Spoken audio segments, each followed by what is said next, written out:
Greetings to all and welcome back to my channel, that is Commerce Classes by Ronak Sharma. Today we are going to discuss our next topic, which is types of planning.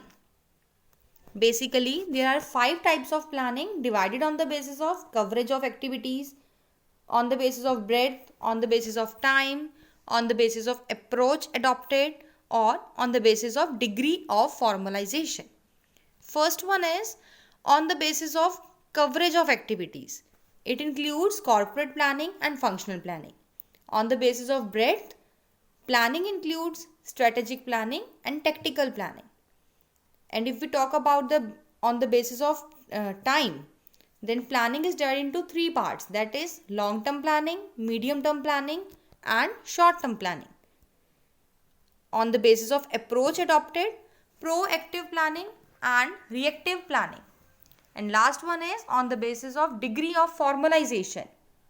First one comes formal planning and second one is informal planning. Now, let's discuss all these types of planning one by one in detail. First one is planning on the basis of coverage of activities. On the basis of coverage of activities, planning can be divided into 2 types, corporate planning and functional planning. देखो, corporate planning क्या होती है, जब आप अपनी हर activity की plan करते हो, ठीक है, हर डिपार्टमेंट के हर एक एक्टिविटी को इंक्लूड करके जब आप कुछ भी प्लानिंग करते हो, it comes under the corporate planning. Means आपने हर एस्पेक्ट को इंक्लूड करके प्लानिंग बनानी है. लेकिन अगर हम बात करें फंक्शनल प्लानिंग की, तो जब आप किसी पर्टिकुलर डिपार्टमेंट से रिलेटेड या फिर कोई पर्टिकुलर एक्टिविटी से रिलेटेड जब आप कोई प्लान्स बनाते हो, that comes under the functional planning. ठीक है, चलो एक बार रीड करते हैं. Corporate planning refers to the planning which is done at the level of the whole company. Corporate planning क्या होती है, एक ऐसी प्लानिंग है जो आप करते हैं किस पे, at the level of the whole company, पूरी कंपनी को इंक्लूड करके. मतलब आपने हर एक्टिविटी को, हर डिपार्टमेंट को, हर लेवल को इंक्लूड करना है उस प्लानिंग में. ठीक है. It implies combining all the activities of the organization. The main focus of this planning is on the decision of the organizational objectives.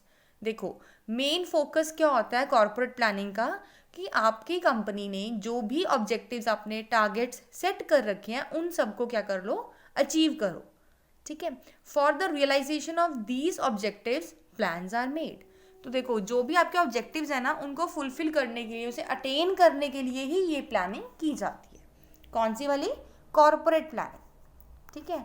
Second आता है फंक्शनल प्लानिंग. देखो, कॉर्पोरेट प्लानिंग में एक चीज़ ध्यान रखनी है कि आपने हर एक्टिविटी को, हर डिपार्टमेंट को, हर लेवल, ठीक है, इन सब के बारे में जब आप प्लान्स करते हो तो आपका आएगा वो कॉर्पोरेट प्लानिंग के अंदर. बट जब हम किसी एक पर्टिकुलर डिपार्टमेंट की या फिर कोई पर्टिकुलर एक्टिविटी की, पर्टिकुलर लेवल की अगर हम बात करें, तो वो आता है आपका फंक्शनल प्लानिंग. ठीक है. देखो, it refers to the planning which instead of being concerned with the whole organization is related to one department or activity only.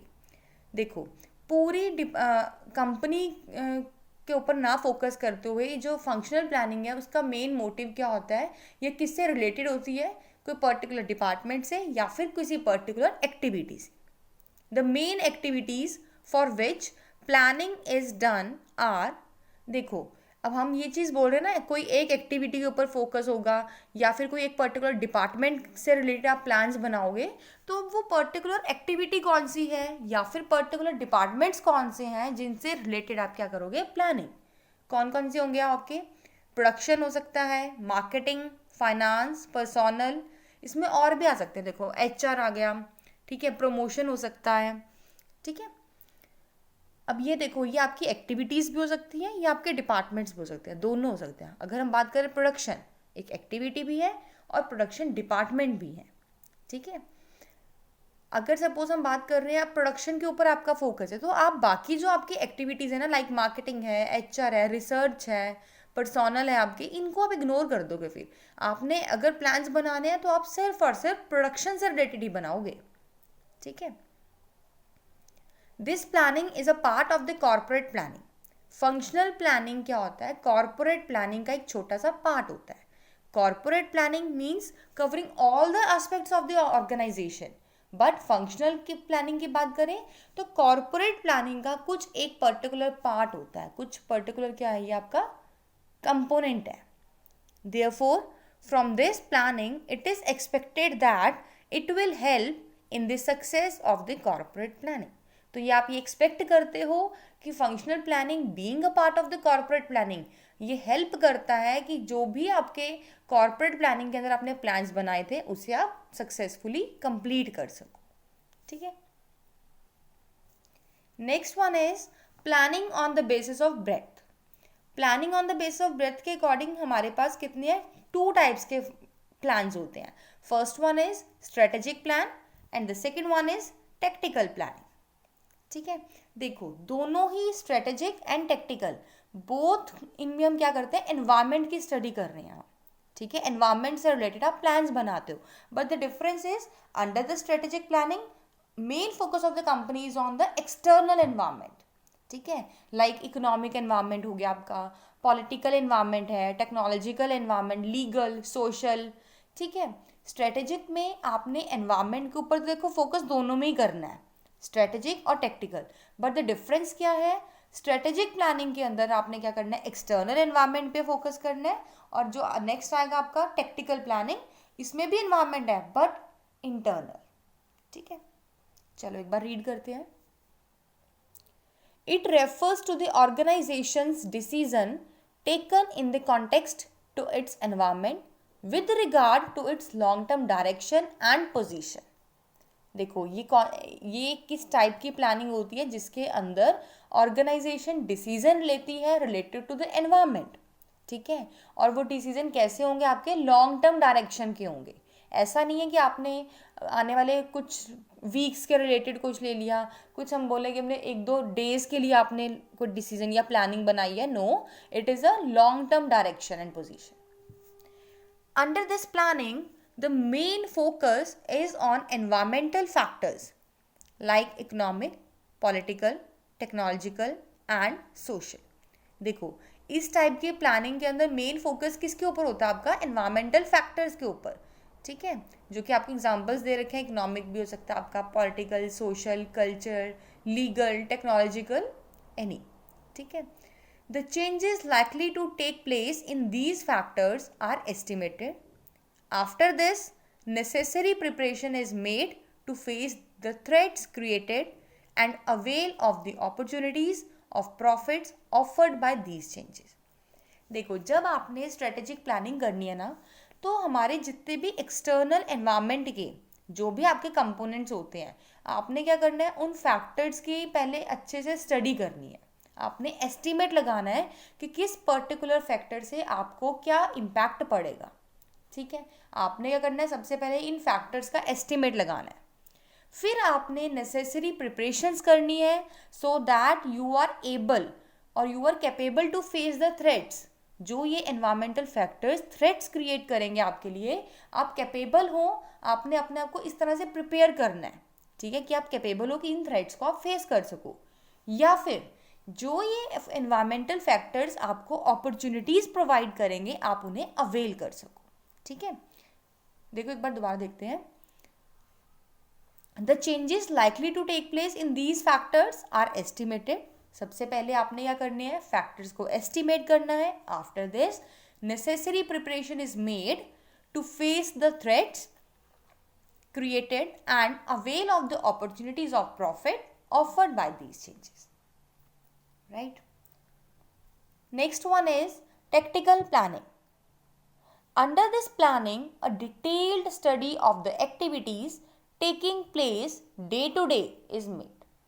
देखो आपने क्या करना है? टेक्टिकल प्लानिंग के अंदर आपने डिटेल्ड स्टडी करनी है किस चीज़ की? जो आपकी day to day activities occur होती हैं. ठीक है. A detailed study of the activities taking place day by day is made.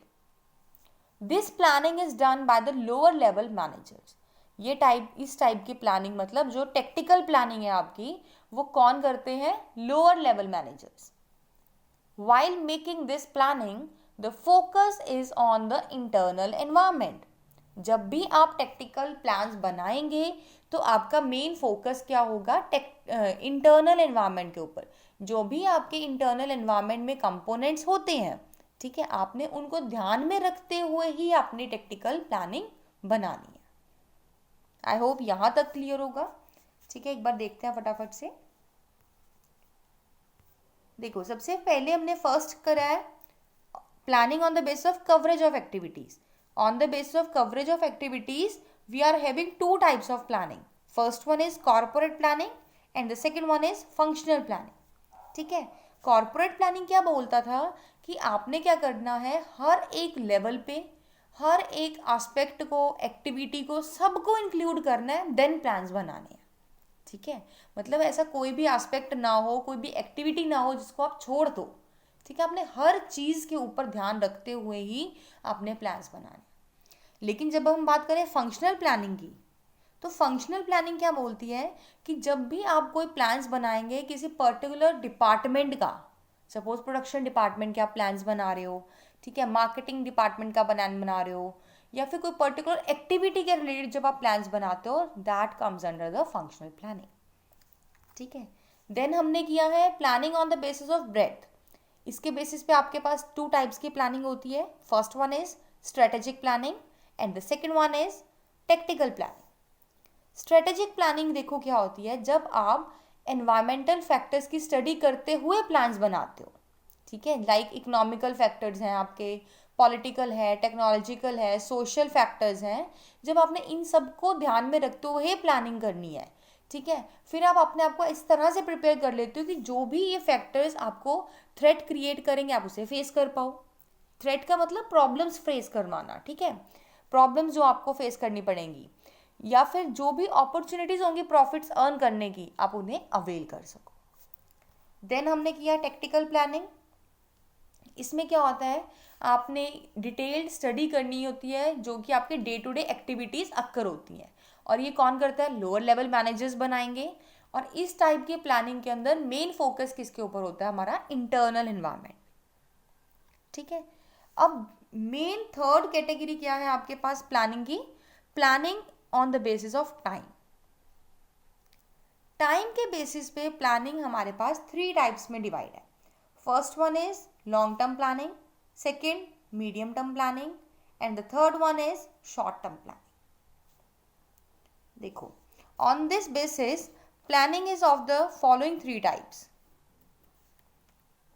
Long term planning,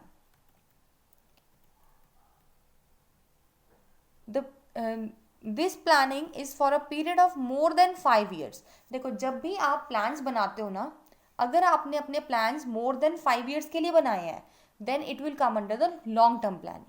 लेकिन जब आपने 1 साल से लेके 5 साल के बीच में इस टाइम ड्यूरेशन के अंदर आपने प्लानिंग करी है, ये इतने टाइम की, मतलब 1 साल से तो ज़्यादा के लिए प्लान बनाया, but less than 5 years, then it comes under the medium term planning. और शॉर्ट टर्म प्लानिंग कौन सी हो जाएगी, जो ऐसे प्लान्स जो आप लेस देन 1 year के लिए बना रहे हैं, that will come under the short term planning. ठीक है, चलो एक बार 1 by 1 रीड करते हैं। Long term planning, this planning is for a period of more than 5 years। This planning is done by the directors and general managers. देखो, 5 years से ज़्यादा के लिए जब आप प्लान्स बनाते हो, लॉन्ग टर्म प्लानिंग। और इस टाइप की प्लानिंग करता कौन है, आपके डायरेक्टर्स या फिर जो आपकी कंपनी के जनरल मैनेजर्स होते हैं। Under this planning the focus is on the long term objectives of the organization. देखो, ऑब्वियस है, प्लानिंग आप लॉन्ग टर्म की कर रहे हो, तो जो आपने इसमें टारगेट्स अचीव करने हैं वो भी तो आपके लॉन्ग टर्म ही होंगे ना। ठीक है, it's obvious. Under this planning the focus is on the long term objectives of the organization. Clear? Next है हमारे पास सेकेंड, मीडियम टर्म प्लानिंग। इसको मैंने बता दिया, the duration of this planning is 1 to 5 years, मतलब more than 1 year and less than 5 years। जब आप इस टाइम ड्यूरेशन के लिए प्लान्स प्रिपेयर करते हो, मेड करते हो, then it will come under the medium term planning, right. Under this planning for the sake of helping the main plans, supporting plans are made. देखो हमने लॉन्ग टर्म प्लानिंग में क्या बोला है कि जो लॉन्ग टर्म ऑब्जेक्टिव्स होते हैं ना ऑर्गेनाइजेशन के, इनको अचीव करना मेन फोकस होता है हमारा लॉन्ग टर्म प्लानिंग का. लेकिन बड़े बड़े ऑब्जेक्टिव्स को अचीव करने के लिए आपको कुछ सपोर्टिंग प्लान्स की रिक्वायरमेंट होती है. ठीक है ना. आपने अब ऐसा नहीं होता जो आपका लॉन्ग टर्म ऑब्जेक्टिव है एक ही ऑब्जेक्टिव बनाया और आपके टारगेट्स अचीव हो गए. नो, आपको क्या करना पड़ता है, अपने मेन टारगेट को सब टारगेट्स में, सब प्लान्स में आपको डिवाइड करना पड़ता है. ठीक है. तो इस प्लानिंग में हम क्या करते हैं, जो भी आपके मेन प्लान्स होते हैं ना, उनको हेल्प करने के लिए आप सपोर्टिंग प्लान्स बनाते हो. ठीक है. Under this planning, for the sake of helping the main plans, supporting plans are made. This planning is done by the departmental managers. और ये प्लानिंग कौन करता है, आपका departmental managers. Then short term planning. This type of planning is of the duration of less than 1 year. जब आप 1 साल से कम के लिए कोई प्लान्स बनाते हैं, then it will come under the short term planning. This planning is done from the actual workplace, keeping in view the related problems. जो आपकी शॉर्ट टर्म प्लानिंग होती है ना, वो आप कहाँ पर बनाते हो, शॉर्ट टर्म प्लान्स कहाँ बनाते हो, एक्चुअल वर्क प्लेस पे, जहाँ पे आपकी साइट है, जहाँ पर आप एक्चुअली काम कर रहे हैं. आप उस वहाँ के व्यूज़ को देखते हुए, वहाँ से रिलेटेड जो भी प्रॉब्लम फेस कर रहे हो, उन सबको माइंड में रखते हुए आप प्लान्स बनाते हो. To do this planning, the help of foreman और सुपरवाइजर इज सॉट. ये प्लानिंग करने के लिए आप क्या करते हैं, अपने फॉरमैन्स की या फिर अपने सुपरवाइजर्स की हेल्प लेते हैं. ठीक है. एक बार देखो, लॉन्ग टर्म प्लानिंग में क्या था, टाइम ड्यूरेशन मोर देन 5 ईयर्स. कौन प्लान्स बनाता है आपके, या तो डायरेक्टर्स या फिर जनरल मैनेजर. लेकिन अगर हम बात करें मीडियम टर्म प्लानिंग की, मीडियम टर्म प्लानिंग का ड्यूरेशन क्या होता है, 1 साल से 5 साल तक का. ठीक है. और ये कौन बनाता है, आपका departmental managers. Next short term planning, इसका टाइम ड्यूरेशन क्या होता है, लेस देन 1 ईयर. और ये शॉर्ट टर्म प्लान्स कौन बनाते हैं, आपकी आप बनाओगे with the help of foreman या फिर supervisors. Now next, on the basis of approach adopted. On this basis planning is of the following 2 types. Approach adopted के बेसिस पे आपके पास प्लानिंग 2 तरह की होती है.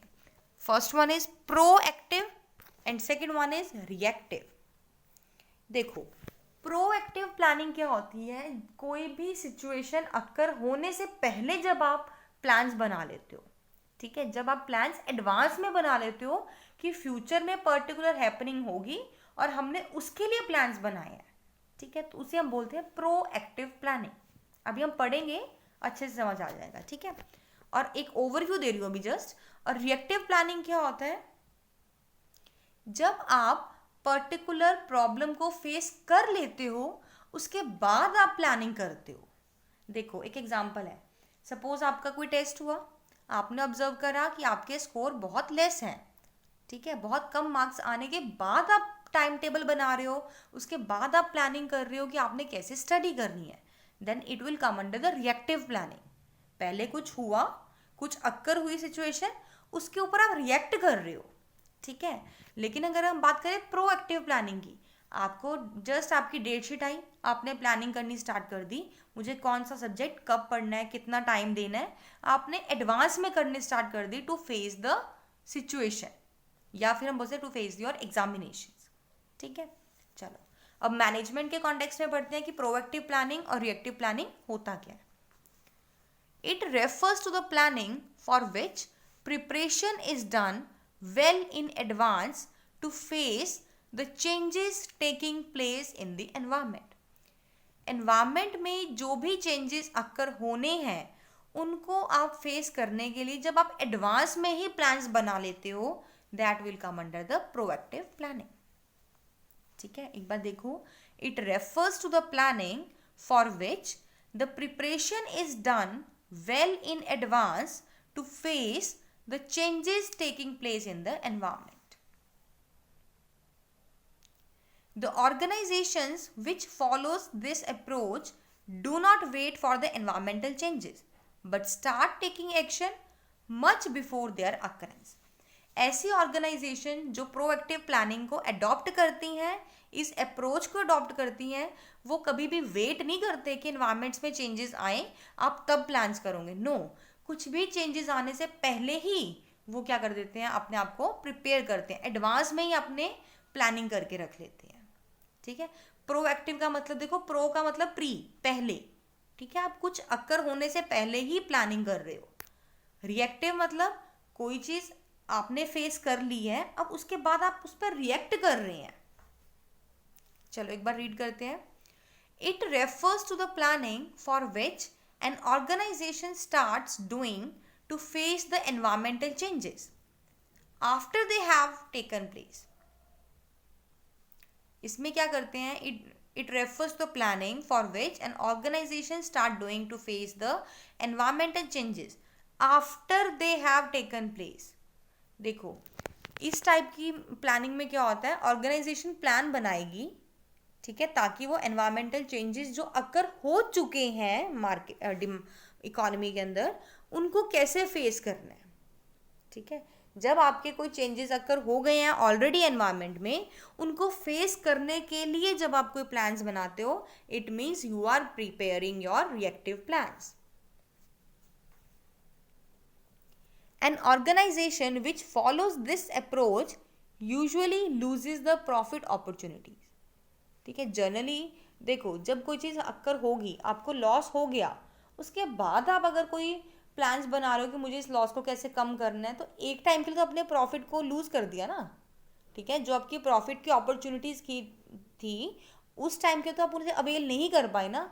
तो इसीलिए बोला गया है कि ऐसी ऑर्गेनाइजेशन जो इस अप्रोच को अडॉप्ट करती है ना, वो लूज कर देती है प्रॉफिट अपॉर्चुनिटीज को. ठीक है. This approach is useful only when there is environmental stability. आप रिएक्टिव प्लानिंग तभी कर सकते हैं जब आपका एनवायरमेंट कैसा है, स्टेबल है, उसमें कुछ भी फ्लक्चुएशंस नहीं आ रही हैं. Only then you can choose the reactive planning. Otherwise you have to go towards the proactive planning.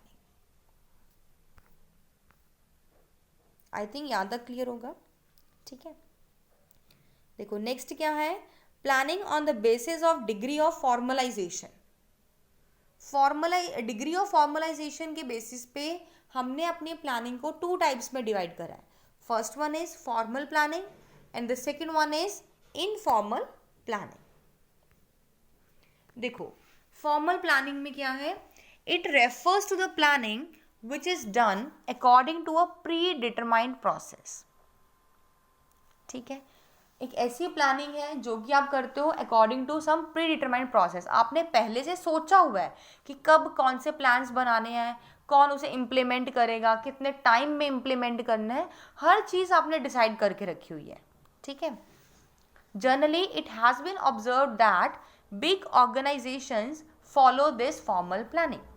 Generally हम देखते हैं जितनी भी बड़ी बड़ी ऑर्गेनाइजेशंस होती हैं ना, वो इस टाइप की प्लानिंग को अडॉप्ट करते हैं. क्यों?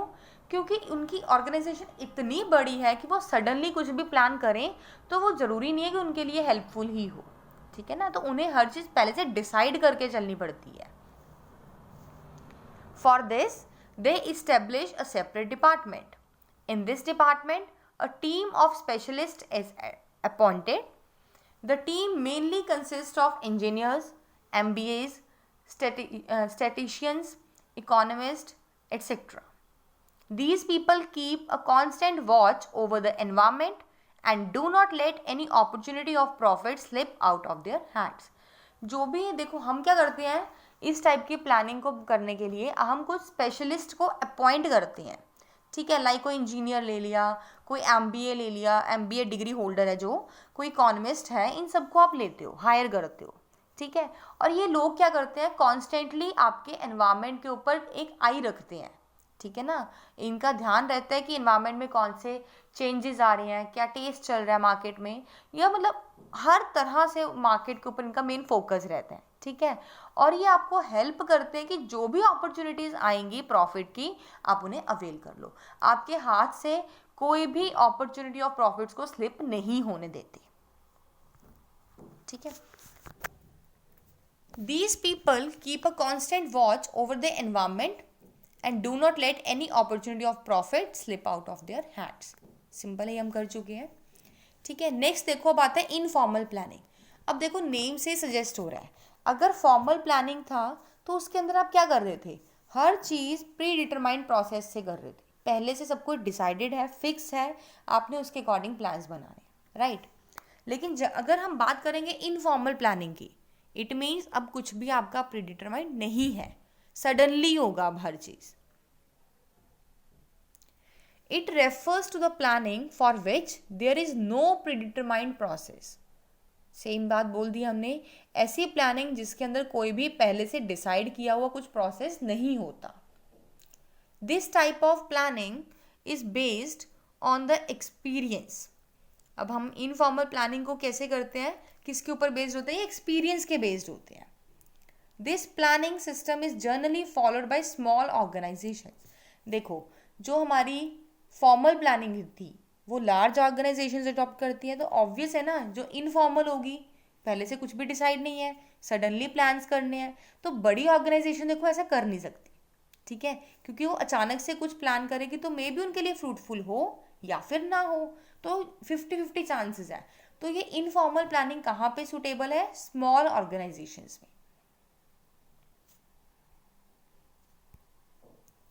These organizations establish neither any separate department nor they do appoint any specialists for this planning. देखो, ऑर्गेनाइजेशन ऑब्वियस इतनी छोटी है कि वो अलग से कोई सेपरेट डिपार्टमेंट तो नहीं बनाएगी, और ना ही वो किसी स्पेशलिस्ट को, किसी एक्सपर्ट को हायर करेगी कि वो इनफॉर्मल प्लानिंग करे। उन्हें जैसा जो ठीक लग रहा होगा वो अकॉर्डिंगली प्लान्स कर लेंगे suddenly. The owner of the business takes decisions in accordance with his understanding of the suitability of the occasion. जो आपका ऑनर होगा वो खुद से ही डिसीजंस लेगा, वो अपनी सुटेबिलिटी के अकॉर्डिंग, जो भी ओकेजन है उसकी सुटेबिलिटी को समझते हुए उन्हें जैसा अच्छा लगेगा वो अकॉर्डिंगली वो क्या कर लेंगे, प्लान्स बना लेंगे। ठीक है, देखो एक बार एक फटाफट से क्विक रिवीजन करते हैं। आई थिंक अब क्लियर हो गया होगा सारा। ठीक है, देखो, on the basis of coverage of activities हमारे पास 2 टाइप्स ऑफ प्लान्स हैं। First one is corporate planning and second one is functional planning. Corporate planning means आपने ऐसी प्लानिंग करनी है जिसके अंदर आप हर एक्टिविटी को, हर डिपार्टमेंट को, हर लेवल को इंक्लूड करेंगे। ठीक है, ऐसा कोई भी डिपार्टमेंट एक्टिविटी लेवल नहीं होगा कि जब आप कॉर्पोरेट प्लानिंग कर रहे हो तो उसको आप छोड़ दें। ठीक है, सेकेंड हमने किया फंक्शनल प्लानिंग, मतलब अब इसमें आप किसी पर्टिकुलर एक एक्टिविटी या फिर एक डिपार्टमेंट के ऊपर फोकस करके प्लानिंग करेंगे। देन स्ट्रेटेजिक प्लानिंग है on the basis of breadth के अंडर। इसमें था कि आपने एक्सटर्नल एनवायरनमेंट की स्टडी करनी है, अकॉर्डिंगली फिर आप प्लान्स बनाओगे। ठीक है, देन टेक्टिकल में क्या था, अब आपने डिटेल्ड स्टडी करनी है जो कि day to day activities occur होंगी, और इसका मेन फोकस क्या था आपका, इंटरनल एनवायरनमेंट के ऊपर। Then on the basis of time long term planning थी जिसका टाइम ड्यूरेशन था मोर देन 5 ईयर्स। और कौन बनाता है ये प्लान्स, यूजुअली डायरेक्टर्स बनाएंगे या फिर जर्नल मैनेजर। देन हमने किया मीडियम टर्म प्लानिंग, इसका टाइम ड्यूरेशन क्या होता है, more than 1 year but less than 5 years, और प्लान्स कौन बनाएगा, ये आपके departmental managers. Then short term planning, duration क्या होती है, लेस देन 1 ईयर, कौन बनाता है, फॉरमैन या फिर supervisors. On the basis of approach adopted, 2 थे हमारे पास, प्रोएक्टिव एंड रिएक्टिव। प्रोएक्टिव मतलब सिचुएशन अक्कर होने से पहले जब आप एडवांस में कोई प्लानिंग कर लेते हो। ठीक है, और रिएक्टिव मतलब सिचुएशन अराइज हो चुकी है, आपको उसके रिजल्ट्स मिल गए हैं, उसके बाद आप उसे इम्प्रूव करने के लिए प्लान्स बना रहे हो। इसमें एग्जाम्पल दिया था ना मैंने मार्क्स का, पेपर हो गए आपके, एग्जाम्स हो गए, आपके अच्छे नंबर नहीं आए, मतलब एक सिचुएशन अक्कर हो चुकी है, उसके बाद आप डिसाइड कर रहे हो कि अब मुझे कैसे प्लान्स बनाने हैं, कैसे टाइम टेबल बनाना है ताकि मैं अच्छे स्कोर कर सकूँ नेक्स्ट टाइम। ठीक है, फिर लास्ट हमने किया है on the basis of degree of formalisation, formal planning जिसके अंदर हर चीज़ पहले से डिटरमाइंड होती है, प्री डिटरमाइंड प्रोसेस को फॉलो करके प्लान्स बनाते हो। ठीक है, और ये सूटेबल होती है आपके लिए लार्ज कंपनीज़ के लिए। इसके अंदर अलग से डिपार्टमेंट बनाया जाता है, आप इसमें एक्सपर्ट्स को हायर करते हैं, एक्सपर्ट्स क्या करेंगे, एनवायरनमेंट के ऊपर प्रॉपर वॉच रखते हैं और अकॉर्डिंगली आपको हेल्प करते हैं कि कोई भी अपॉर्चुनिटी ऑफ प्रॉफिट स्लिप ना हो आपके हाथ से। फिर लास्ट था आपके पास इनफॉर्मल प्लानिंग। इनफॉर्मल प्लानिंग में कुछ भी प्रीडिटरमाइंड नहीं होता, ठीक है। जनरली स्मॉल ऑर्गेनाइजेशंस इसे अडॉप्ट करती हैं।